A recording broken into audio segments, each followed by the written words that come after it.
You can't have freedom anywhere if you don't have it everywhere. And I don't just mean that morally, I mean it structurally. Because freedom isn't just a value people talk about, it's a system. It lives in laws, institutions, rights, and due process. And once that system starts making exceptions, there are two ways this spreads. The first is internal. It's when a system starts treating groups under different legal realities. And that's part of why what's happening in Palestine matters right now. According to Reuters and Al Jazeera, on March 30th, Israel passed a law that makes death by hanging the default sentence for Palestinians convicted in military courts of deadly attacks. From what's being reported, it requires execution within 90 days, removes clemency or pardon, and only allows life imprisonment in vague, special circumstances. And the structure here matters. This isn't happening in a neutral court system. This is happening through military courts in the occupied West Bank, which human rights groups have been criticizing for years. Reuters points to extremely high conviction rates, concerns about due process, concerns about coercion. So this isn't just a harsh punishment. It's the harshest punishment, being formalized inside an already unequal system. And that's the real issue. Because once a legal system shows that it can treat one group differently, it's already changed what that system is. At that point, rights aren't universal. They're conditional. But that's only one way this spreads. Because oppression doesn't just expand within systems, it also travels between them. There's a concept for this. The imperial boomerang. The idea comes from Ames Césaire.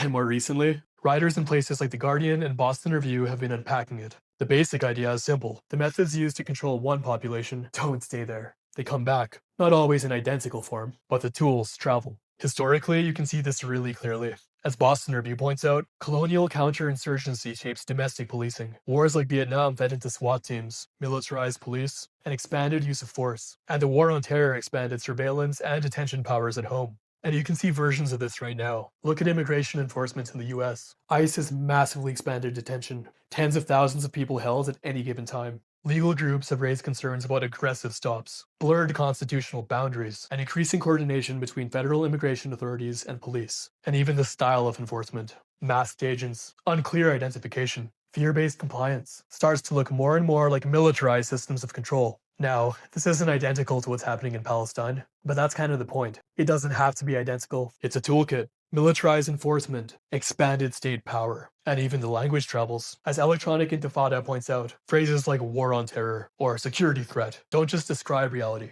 they reshape it. They make it easier to treat certain people as outside normal rights. So these are two different mechanisms. One is internal, where the law itself splits into different realities for different people. The other is external, where the tools and tactics of control move across borders and come back in new forms, but they lead to the same place. If rights only apply to some people, they can be taken from anyone. And if a system can make exceptions elsewhere, you shouldn't assume you'll never be one of them.